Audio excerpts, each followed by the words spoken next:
महाराष्ट्र राज्य माध्यमिक व उच्च माध्यमिक शिक्षण मंडळातर्फे मार्च 2024 मध्ये घेण्यात आलेल्या इयत्ता 10वीच्या परीक्षेच्या निकालाची तारीख जाहीर करण्यात आली आहे। राज्य मंडळाच्या सचिव अनुराधा ओक यांनी या संदर्भातील घोषणा परिपत्रकाद्वारे केली आहे। त्यानुसार येत्या सोमवारी म्हणजे 27 मे रोजी दुपारी 1 वाजता ऑनलाईन पद्धतीने निकाल जाहीर केला जाणार आहे। त्यामुळे विद्यार्थ्यांची निकालाबाबतची उत्सुकता आता संपुष्टात येणार आहे। 12वीचा निकाल 21 मे रोजी जाहीर करण्यात आला होता। त्याच दिवशी 10वीचा निकाल 27 मे रोजी जाहीर होणार असल्याची चर्चा होती। यंदा 10वीच्या परीक्षेसाठी 16 लाखाहून अधिक विद्यार्थ्यांनी नोंदणी केली आहे।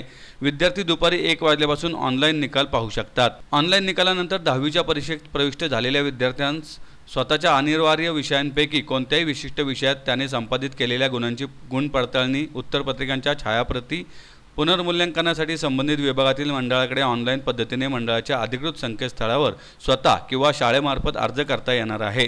गुणपडताळणी आणि छायांकित प्रतीसाठी 28 मे ते 11 जून या कालावधीत ऑनलाईन अर्ज करून शुल्क भरता येईल। मार्च 2024 परीक्षेच्या उत्तरपत्रिकेच्या पुनर्मूल्यांकनासाठी ऑनलाईन अर्ज मंडळाच्या अधिकृत संकेतस्थळावरून करण्यासाठी प्रथम उत्तरपत्रिकेची छायाप्रत घेणे अनिवार्य असून छायाप्रत मिळाल्याच्या दिवसापासून कार्यालयीन कामाच्या 5 दिवसात पुनर्मूल्यांकनाच्या कार्यपद्धतीचा अवलंब करून शुल्क भरून संबंधित विभागीय मंडळाकडे विद्यार्थ्यांनी ऑनलाईन अर्ज करणे आवश्यक राहील। पुनर्मूल्यांकन करून इच्छिणाऱ्या विद्यार्थ्यांनी संबंधित विभागीय मंडळाकडे संपर्क साधावा। मार्च 2024च्या 10वीची परीक्षा सर्व विषयांसह देऊन उत्तीर्ण होणाऱ्या विद्यार्थ्यांसाठी लगतच्या 2 संधी श्रेणी गुणसुधार योजनेअंतर्गत उपलब्ध राहील।